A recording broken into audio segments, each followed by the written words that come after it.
Hello guys, সবাই কেমন আছেন? চলে আসছি সোহাগ ভাই নতুন একটা ভিডিওতে। আজকে এই রোদের মধ্যে বইসা রইছি, বইসা ভিডিও বানাতে চলে আসছি। আসলে বা গাইস, রোদ হোক বৃষ্টি হোক ভিডিও তো বানাইতেই হবে। ভিডিও না বানালে তো আর ভালো লাগে না। আজকে যেহেতু অফ ডে পাইছি, তো অফ ডেতে কাজে লাগাইতে হয়। একটু সারাদিন রুমে বইসা মোবাইল-টোবাইল টিপা এমনি সময় নষ্ট না কইরা চিন্তা করি যে কিছু একটা করি।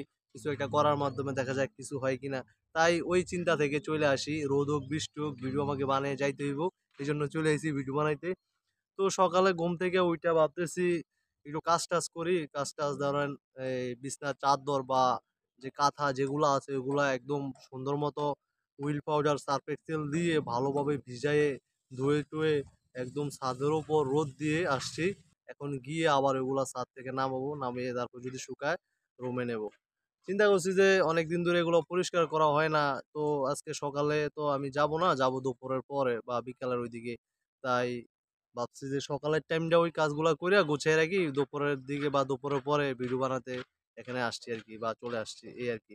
ওইজন্য ওইটা করে ফেললাম কাজটা। কাজ যেহেতু করতে হবে সেহেতু এটা বসে থেকে বা কাজটা জমায় রেখে কোনো লাভ নাই। কাজ থাকলে কাজটা সেরে ফেললে বা করে রাখলে এটা ভালো। আপনার হাতে যেকোনো কাজ হোক এটা আপনি মানে ওইটা বসায় রাখবেন না বা কাজটা ফেলে রাখবেন না। কাজটা আপনি যত দ্রুত পারেন করে শেষ করে ফেলবেন এবং কাজটা সম্পন্ন করলে দেখবেন তখন আপনার কাছে হালকা লাগবে। তখন আপনার কাছে নিজের কাছেও ভালো লাগবে। আর আপনি যদি কাজটা জমায় রাখেন, কাজটা ফেলে রাখেন, তখন দেখবেন যে আপনার আরো বিভিন্ন কাজ পইড়া থাকবে। আরো অনেক কাজ জইমা একদম বিভুর হয়ে থাকবে। তখন আর আপনার করতে মন চাইবে না। তাই যেকোনো কাজ হোক সেটার সাথে করার চেষ্টা করবেন। তাহলে আপনার কাজ কমে যাবে আর বোরিং ফিল হবে না।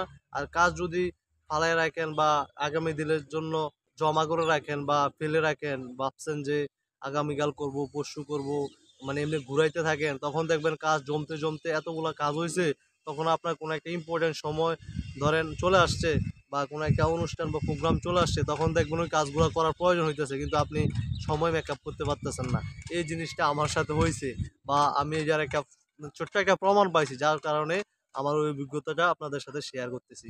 তাই আপনাদেরকে বলবো, যখনই আপনার হাতে কোনো কাজ থাকে, ধরেন আপনি এখন ফ্রি সময় আছেন বা এখন কোনো আপাতত অন্য কোনো কাজ নাই, তখন ফ্রি সময়টাকে কি করবেন জানেন? আপনার মানে যে দৈনন্দিন জীবনের যে কাজগুলা, নিত্য যে কাজগুলা, ওই কাজগুলাকে ছোট কাজগুলাকে আপনি কাজ কাজ করে এগুলা মানে গুছিয়ে ফেলবেন এবং কাজ কমায় নিবেন। তখন দেখবেন আর বড় কাজ জমবে না বা ওই ছোট কাজগুলো আর বেশি হবে না। যখন এই কাজগুলা আপনি করে শেষ করে ফেলবেন বা কিছু কাজ করে রেখে দিবেন, তখন দেখবেন আপনার কাছে আর কাজ কোনো মানে ফেলে রাখা নাই বা কোনো জমা নাই বা আপনার কাছে কোনো বিশাল আকারে কোনো কাজ নাই। তখন আপনি নিজের কাছে হালকা লাগবে, নিজের কাছে সব দিক দিয়ে ভালো লাগবে, নিজের কাছে ফ্রেশ লাগবে, মন মানসিকতাও ভালো থাকবে। আসলে আমরা এই কাজটা সবসময় করতে চাই না। যার কারণে আমাদের এই অবস্থা হয় বা আমাদের অনেক কাজ জমে থাকে, অনেক কাজ পড়ে থাকে। আপনাদেরকে আমি সবসময় বলব, কোনো কাজ আপনি ফেলে রাখবেন না। যখনই যেই কাজটা থাকবে আপনার সুযোগ বা সময় মতো ওই কাজটা করে শেষ করে ফেলবেন। তাহলে দেখবেন পরবর্তী দিনের জন্য আপনার কাছে নিজের কাছে হালকা লাগবে। সো গাইস, আজকে ভিডিওটা আমি বেশি বড় করব না। আজকে রোদের মধ্যে ভিডিও বানাইতেছি। আপনারা তো দেখতে পাচ্ছেন অনেক রোদ। আমার অলরেডি একদম দেখেন ঘামে-টামে সব ভিজে গেছে। পিছন দিয়ে অনেক ঘামে সব ভিজে গেছে। তারপরও আমি ভিডিও বানাচ্ছি। কারণ ভিডিও তো প্ল্যাটফর্মে দিয়ে যাইতে হইব যেহেতু এখানে কাজ করি। সো সবাই ভালো থাকবেন, সুস্থ থাকবেন। আমার ভিডিওগুলো সবাই বেশি দেখবেন। যদি ভালো লাগে একটু লাইক করবেন, শেয়ার করবেন। দেখা হবে পরবর্তীতে অন্য একটা ভিডিওতে। Bye, tata.